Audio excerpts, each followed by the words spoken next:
We bring you the latest updates from the Pna Newsroom. Several major bills have been approved on third and final reading at the House of Representatives that includes a measure seeking to protect the mental health and stability of both students and teachers. More on this from Marita Mawahe. A measure strengthening the promotion and delivery of mental health services in basic education got the final nod of the lower chamber on Tuesday. House Bill 6574, or the proposed Basic Education Mental Health and Well-Being Promotion Act, aims to properly address the mental health of learners and teachers, especially in the aftermath of the pandemic. The measure also attends to learners identified as children in conflict with the law, students at risk of dropping out, and victims of violence, abuse, and criminal acts. The lower house also approved on third and final reading House Bill 5702, or the Agrarian and Agricultural Loan Restructuring and Condonation Act. The bill will condone unpaid interests, penalties, and surcharges on loans obtained by farmers, fisher folks, and agrarian reform beneficiaries from selected government agencies and cooperatives. Also approved was House Bill 6680, mandating full insurance coverage to qualified farmers in times of natural calamities, pest infestations, or even death. Meanwhile, government employees would soon be given a choice to retire early with the passage of a bill lowering the optional retirement age from 60 to 56. Speaker Romualdez said many employees would benefit from House Bill 206, noting that retiring early would enhance their well-being and let them enjoy life even before they become senior citizens. Principal author of the bill, Representative Franz Castro, said it would particularly unburden public school teachers who normally retire at a late stage while stressed and sick due to their duties. For the Pna Newsroom, I am Marita Mawahe.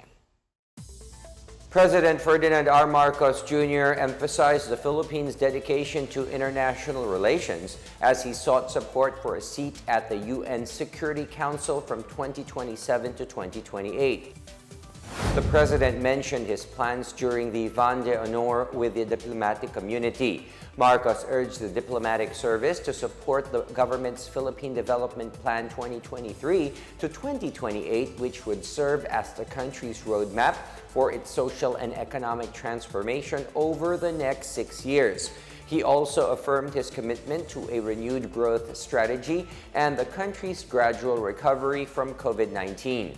Earlier, the president received the credentials of recently appointed ambassadors from Canada and Oman. The two ambassadors, Omani Ambassador Nasser Said Abdullah Al-Manwari and Canadian Ambassador David Bruce Hartman, expressed hope for improved diplomatic ties between the Philippines and their respective countries. Hartman assumed his diplomatic duties in the Philippines in November of 2022, replacing former Canadian Ambassador James Peter MacArthur. Meanwhile, Nasser was appointed in December 2022 to serve as Oman's new ambassador to the Philippines. In other news, House Speaker Martin Romualdez is urging closer economic ties with the United States in order to capitalize on the extraordinary economic growth of the Philippines. Amid a bleak outlook for the rest of the world, Romualdez said the country's record-high gross domestic product growth of 7.6% inspired him to push for deeper economic connections with the United States.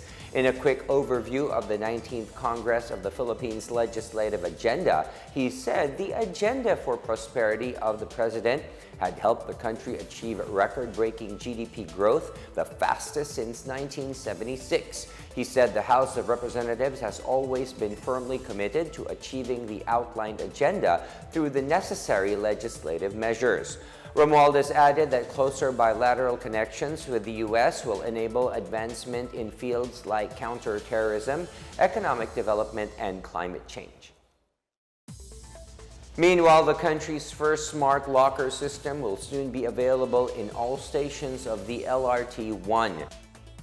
The Light Rail Manila Corporation on Tuesday announced its partnership with logistics company Airspeed to pilot the Popbox Smart Locker System. The Smart Locker System, which is currently present in key cities in Indonesia and Malaysia, allows commuters to use the lockers as pick-up points for packages, allowing efficient and contactless delivery. The system will also allow for easier consumer package returns. The Smart Locker system is scheduled to be launched in February. The partnership was signed last Monday between the LRMC and the Airspeed International. And that is the latest and the biggest stories from the Pna Newsroom. For more news content, visit our webpage or head on to the Philippine News Agency's Facebook and Twitter accounts. We are also shown on the social media pages of the Presidential Communications Office and on Radio Pilipinas RP1. Stay tuned for more news updates. I am William Theo. We tell stories that inspire change. Good day, everyone.